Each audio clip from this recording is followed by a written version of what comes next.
Macam mana kita nak bagi suara video kita lagi sedap walaupun tak guna mikrofon? Okay, jom kita mulakan video.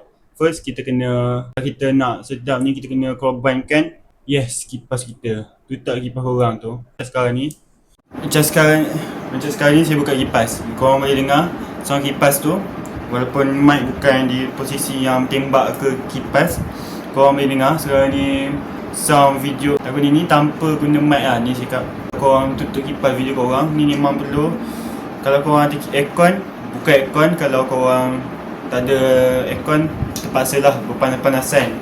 Kedua ialah korang kena shoot video korang ni. Macam contoh sekarang ni saya shoot video jauh-jauh sebab saya ada dua aspect ratio video. Jadi saya perlu shoot video jauh-jauh. Contoh kalau dekat memang terpaksa unzoom.